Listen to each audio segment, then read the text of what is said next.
everyone, I am MD and this is the Fourth Branch Project, the first and only program which is dedicated exclusively to those with common sense, a spirit of patriotism, and a determination for a more perfect union.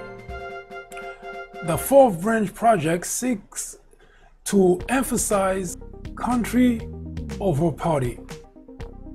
Its primary objective is to restore interest in civic duty and involvement in social, political issues, discussion, debate, which might impact lives in this generation and quite possibly in future ones. Put differently, the Fourth Branch Project is a journey towards restoring America's greatness, where patriotism is the foundation of every decision, every policy, every word, every action. Said differently, it is a journey to save democracy in America. Stay with us. We will be right back.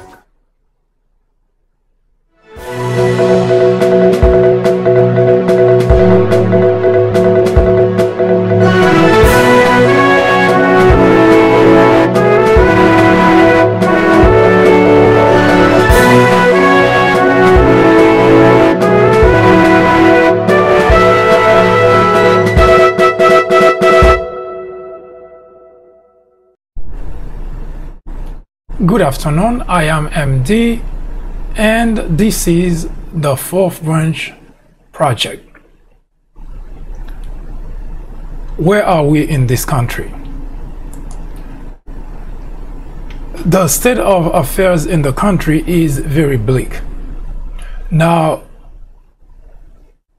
we may be very quick to point fingers to what's causing this problem, because pointing finger is a very easy way of passing the blame to somebody else.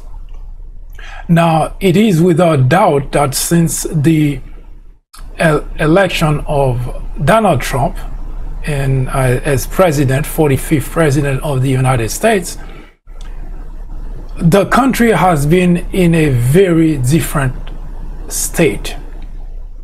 Now, for Democrats, that's bad. For Republicans, that's good. Meaning, Republicans see the ascension of Donald Trump to the presidency as a very good thing for the Republican Party, because the Republican legislators in Washington are able to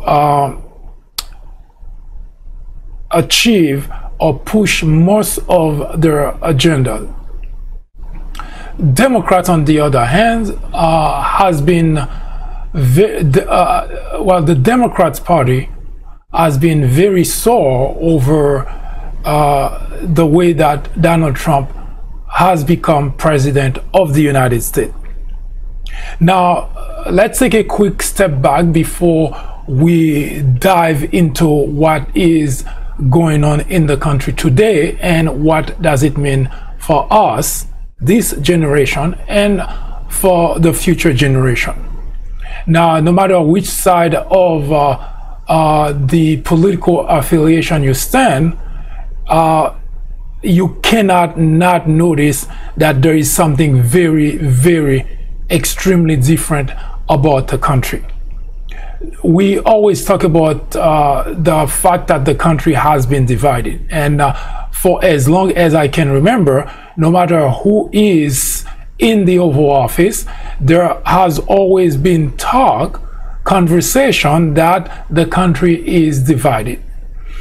In fact, it has always been true. As long as in any country you have more than one party, there is always going to be division.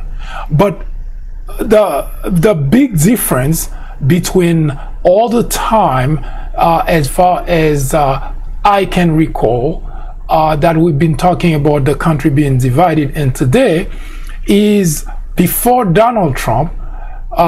When we talked about a country being divided, what we usually mean is that Democrats cannot compromise with Republican, and both parties are going in parallel track, and for reasons that sometimes are mind-boggling. They would not see it. They would not give in. One party would not give in to the other. In other words, there would be no compromise. Now, we are well aware that in Washington, that's really the state of affairs that's been going on for decades, to the point that the word gridlock has become become common parlance in the general population, and it's something that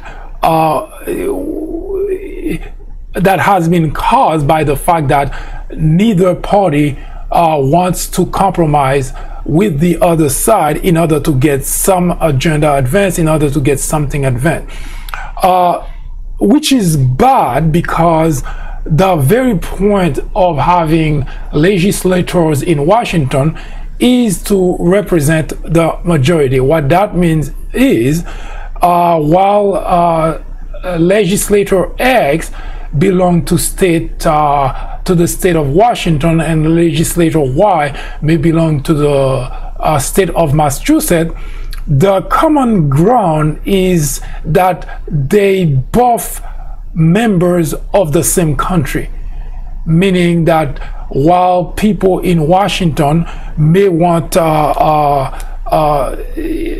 their legislator to take a certain position, and members in the state of Massachusetts may want their legislators to take a different position, but in the end, the compromise that needs to be made is such that people in both states get something.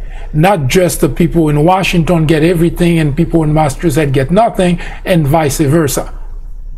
Unfortunately, for the past 5-7 decades, we haven't been seeing that. So there has been gridlock in Washington. In fact, the approval rating for both houses have been so low. Someone has to ask the question as to what exactly do they do? What are they there for? What's the point of having legislators at all if they cannot achieve the task for which they were elected? Now, we always blame legislators for everything that's going wrong, for everything that's bad in Washington. Now, needless to say, in the state of affairs here today in the United States, we blame one party for making things a certain way, and the other party presumably that's blaming the other side, saying that they have nothing to do with that. Now, in all fairness, I personally have been among those who in the past have blamed legislators in Washington for the state of the gridlock in Washington. But after much analysis, much consideration, I did realize that there is something that we never consider, because we are so busy blaming the legislators in Washington. We never really sit down and understand really what's causing the problem, because once it actually falls mostly on us for the problem that's going on in Washington, and I will explain shortly why. Now, the legislators in Washington, there are currently 435 members of Congress and 100 members of the Senate, all of whom are elected by we the people. In other words, in each state, for the Senate, it's very easy to say that each state sent 2 senators to Washington. That's really very easy. We have 50 states, so there are 100 senators if you consider that each state sent 2 senators. But for Congress, and on the other hand, it is very different, because it's the way that each state is reported, because a state such as California would have more members of Congress coming from the state of California than you would have coming, for instance, from the state of Delaware. So it's very different. You have to know, you have to actually look at it by state, not only population, size, and so on and so forth. But nevertheless, there are 435 members in Congress and 100 members in the Senate.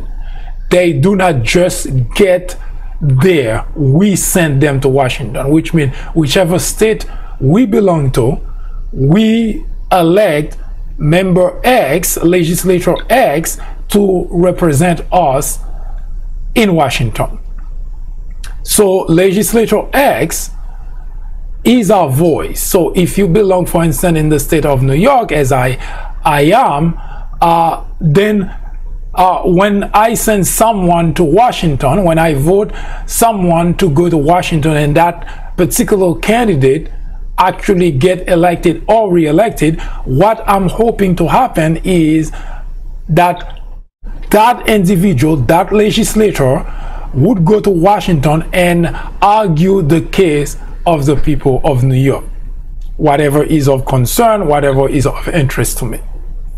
Now, it's the same for everybody across all the states in the country.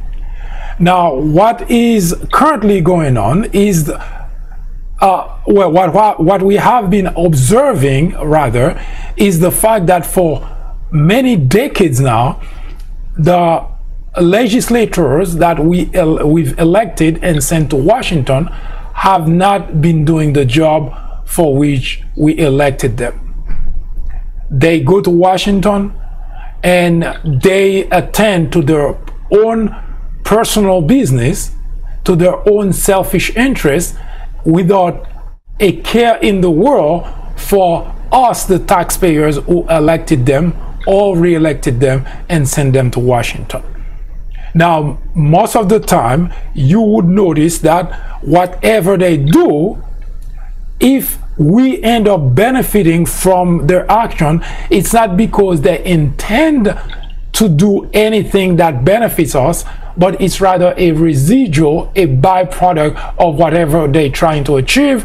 And we, the people of a particular state, may end up benefiting of the action of that legislator.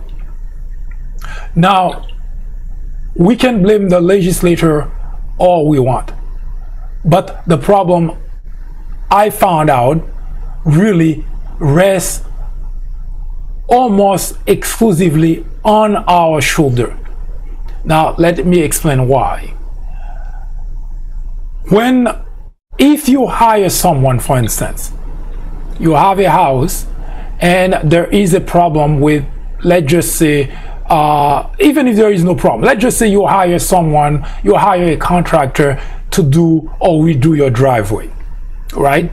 Now, when you sit down after you talk to different contractor, however you decide to filter through contractors to hire one, whether you rely on a third-party filtering process or you do your own filtering yourself in order to get to the point of hiring a contractor. Now, you go through that process. It's pretty much almost the same parallel, the same analogy as electing a legislator to go to Washington to represent you.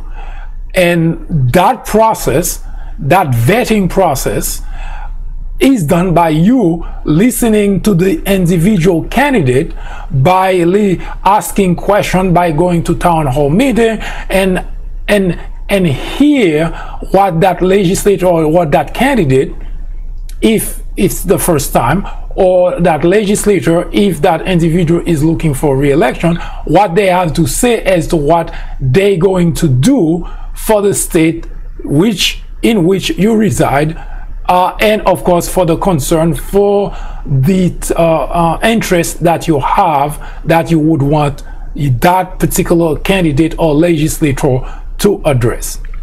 Now, the vetting process consists in eliminating all those who do not come anywhere close to what you would want to see your legislator do in Washington, or to how you would want your legislator to represent you in Washington.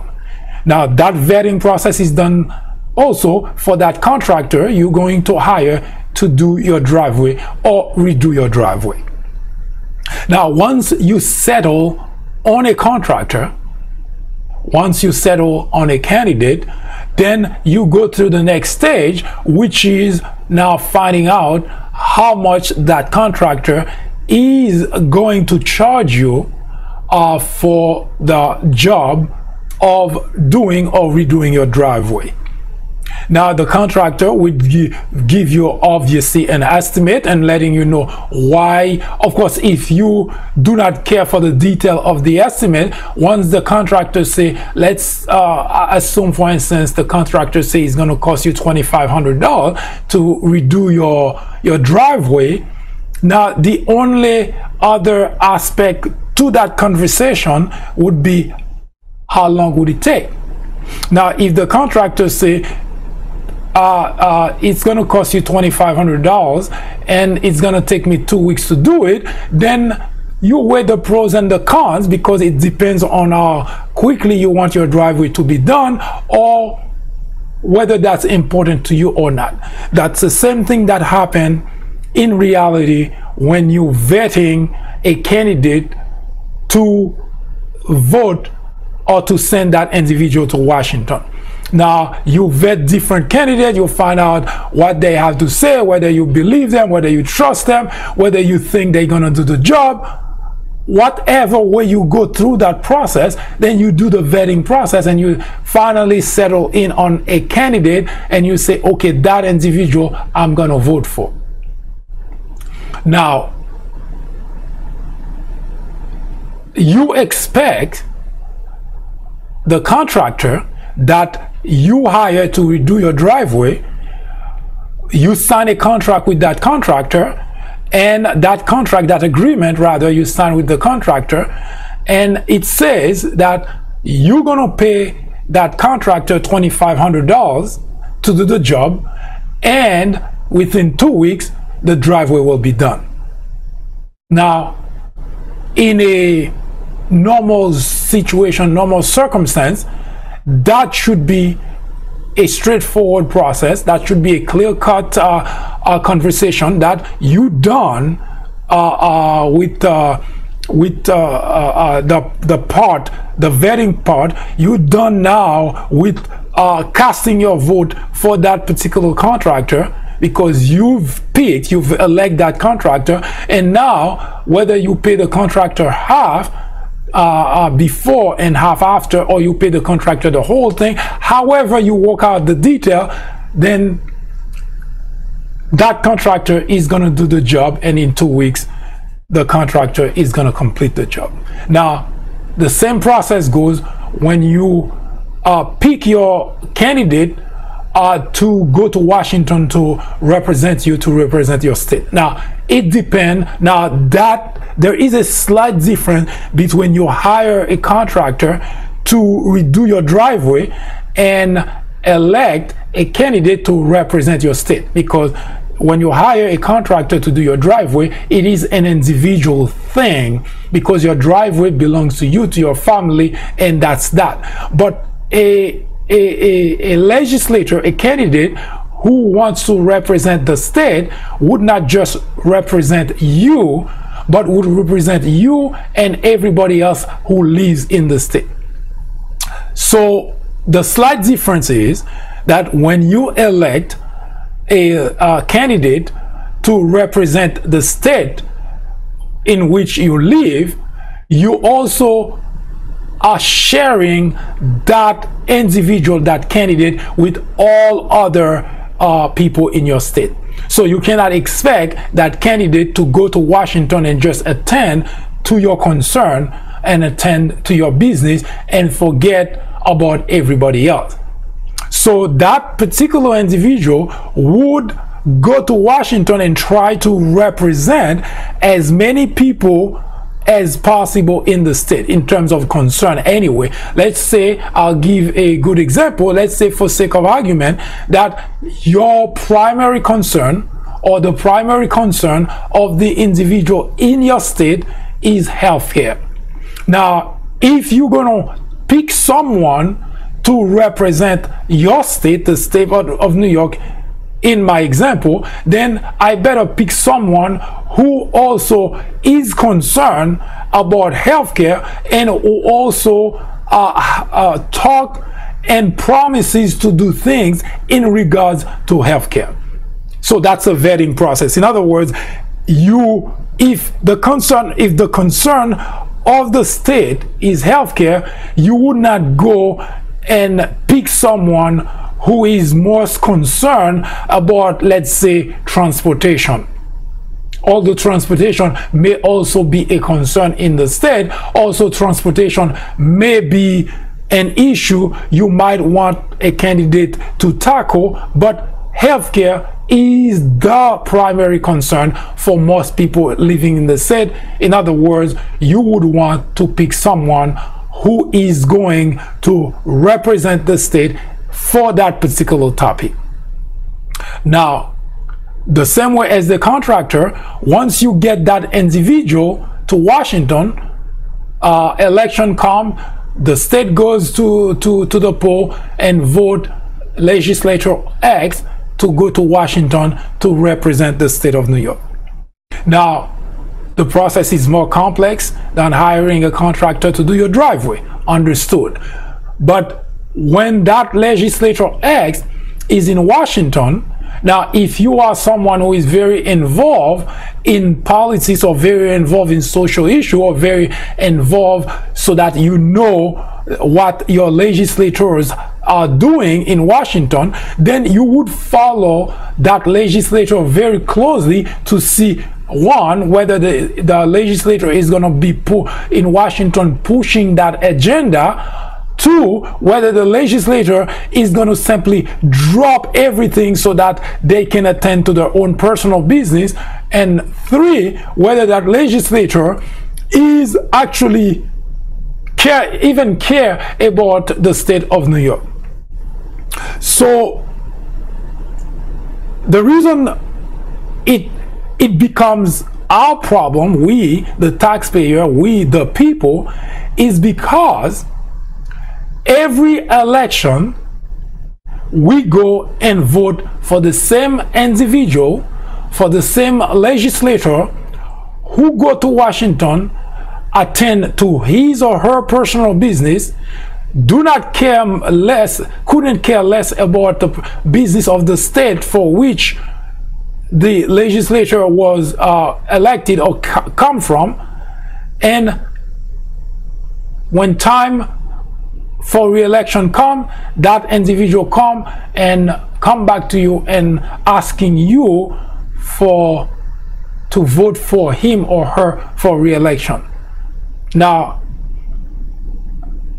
I know we've been doing that, and the reason I know we've been doing that is because if you look at Washington, legislators in Washington have been there for decades, 2, 3, 4 decades even, despite the fact that every single time that we have the opportunity to talk about legislators in Washington, we complain about that very simple fact that they do not do the job for which we send them to Washington. Now, that doesn't make any sense. How could we complain about someone who is not doing the job, and yet the next election, the election after that, and the election after that, that person gets reelected? That makes absolutely no sense. Because we know they're not doing the job because we rate them with a very low approval rating. In fact, Congress and the Senate have been in the low teen for as many years as I can recall. I'm not sure what it is today, but that's been the state of affairs in Washington. So we, the people, we have concluded that the legislators in Washington are not doing the job for which we send them there. Now, that's a given.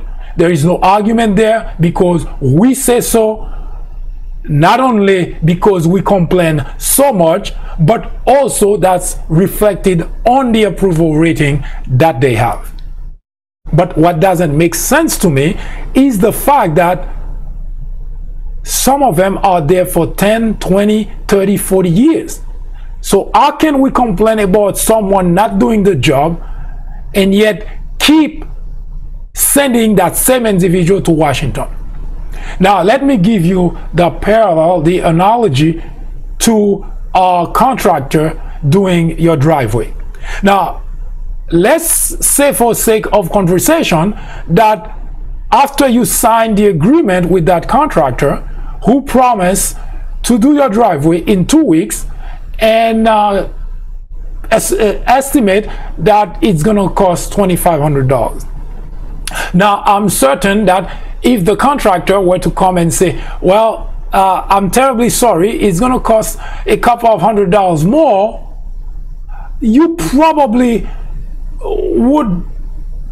may have a small issue with that, but you may go along and give the contractor the $200.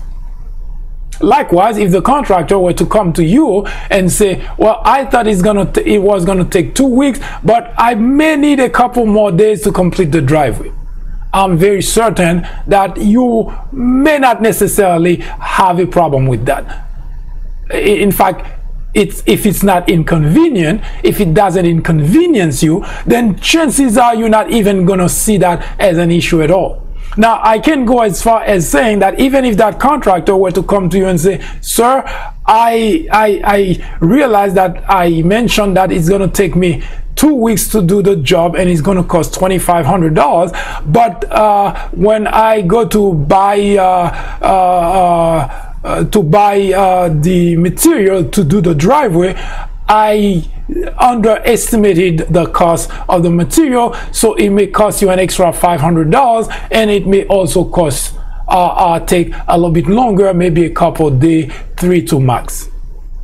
I am certain that any logical individual you may not have the money, you may even have to borrow the money, but in all fairness, you would understand and still give that contractor that kind of flexibility, and so that the contractor can do the job, and you would be satisfied as long as the job is well done and everybody goes home happy.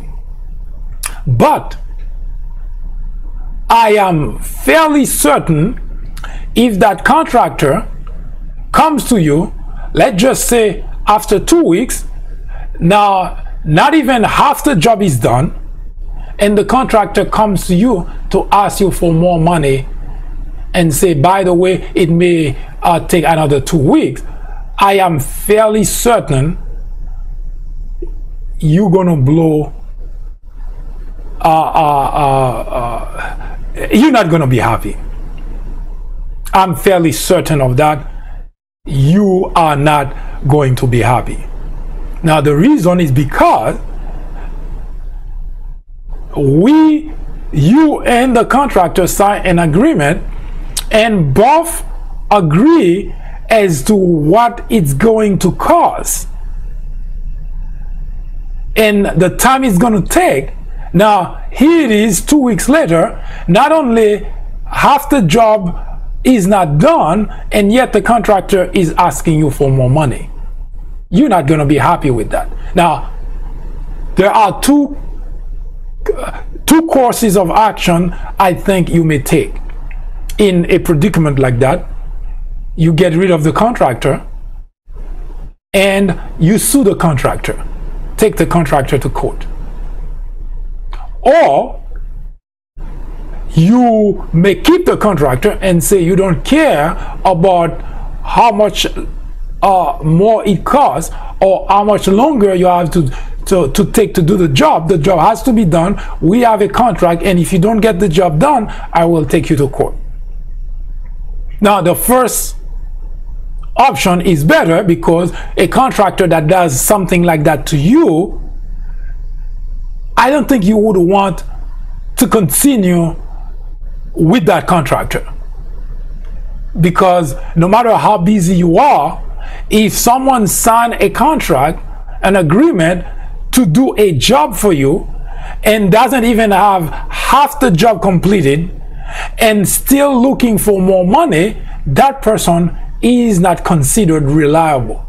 You will get rid of that person. Now, you may or may not take that person to court to get some or part of the money, because it may be another inconvenience, or you may not have the time, but I am fairly certain you're going to get rid of that contractor and find a more reliable contractor. But for some unexplainable reason, for some mysterious reason, we keep sending the same contractor, legislator X, we keep sending the same contractor to Washington, although we say unequivocally that individual is not doing the job for which he or she was elected and sent to Washington. So why do we keep paying a contractor for not doing the job, that's pretty much what we're doing. We are paying a contractor for not doing the job, and we also are saying it's okay for you to ask for more money. That doesn't make any sense. Does it? It just doesn't make any sense. That we okay with contractor not doing the job. So how do you explain you have a legislator who is doing such a bad job, and I'm not the one saying that, we all saying the same thing, because Congress and the Senate in Washington have a very, very low approval rating. And on top of that, whenever we are given the opportunity to speak to a reporter, to someone who is asking us, especially at time of election, when we are asked as to what exactly who exactly we're going to vote for in terms of replacement in Washington, we always express dissatisfaction with the individual who is currently there. Now, if it were to be just me, understandable, because the state has millions of people living in the state, so my vote alone would not necessarily make that much of a big difference if everybody else thinks otherwise. But that's not what the survey, that's not what the approval rating says, because when a poll is taken, it says, for instance, that the people of New York are not satisfied with the work that their legislators are doing in Washington. So it's not just me, it's the people of New York, at least the majority of the people.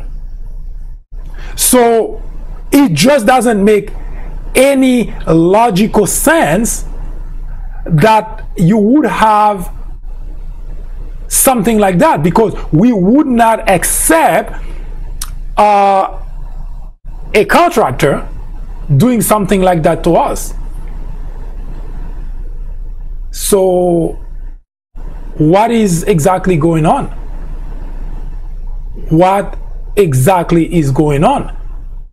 Why do we keep sending the same people to Washington? What is the answer to that question? But at least I have one answer.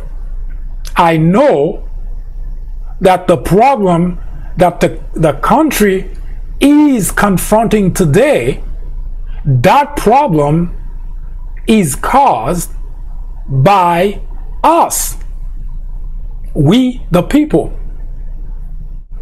We caused that problem. So how do we remedy to the problem?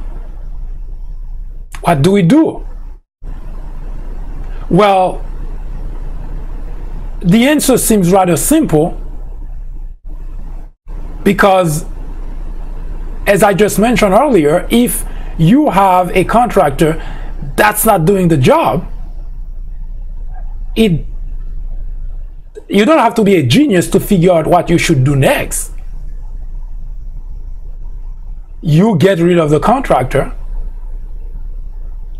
and you hire someone who is able to do the job, to complete the job. Why are we not doing that with an individual we trust, that is, we entrust something even more important than just doing a driveway? Why are we not doing the same thing with that individual? What's the problem? What's stopping us? Why is it that difficult for us to simply get rid of that individual? Don't go anywhere. I'll be right back. In 1996, a small network by the name of Fox News was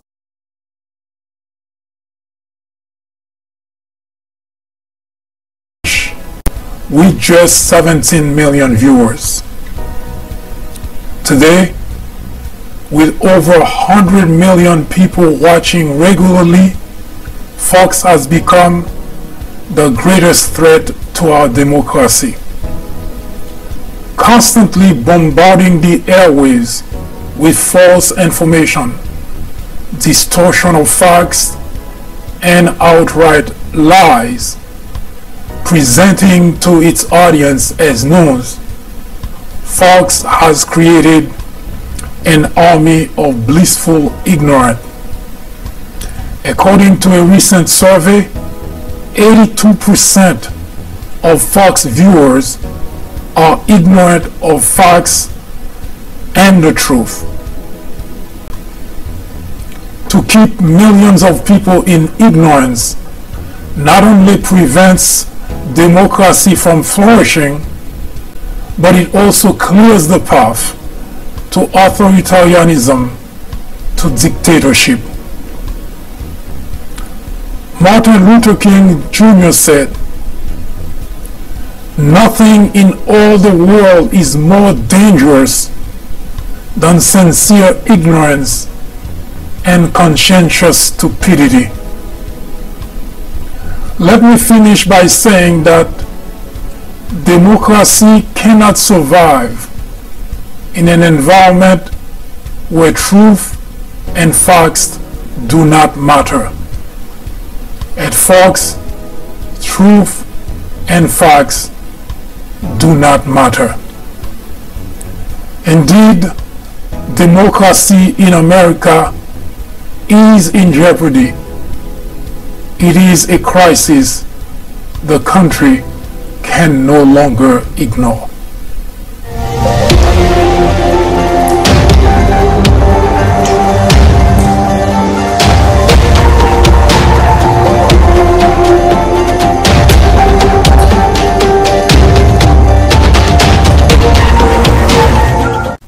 Don't go anywhere. The Fourth Branch program will return in just a moment.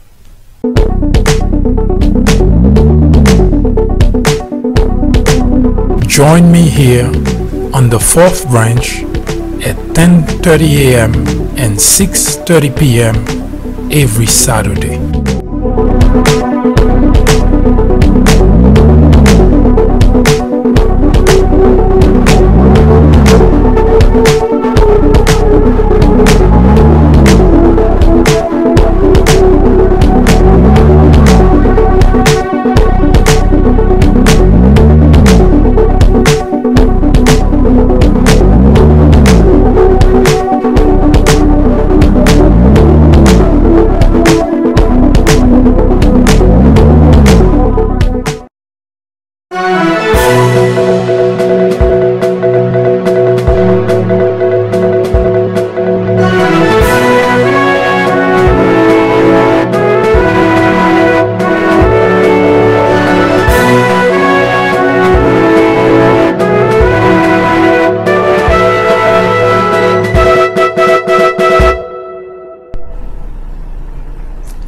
I thank you very much for watching this program, and I hope you can join me tomorrow at the same time for another episode of the State of the Republic. We have begun this project called the Fourth Branch in an effort to achieve a more perfect union. And the biggest obstacle we have found which prevents to achieve such union is ignorance.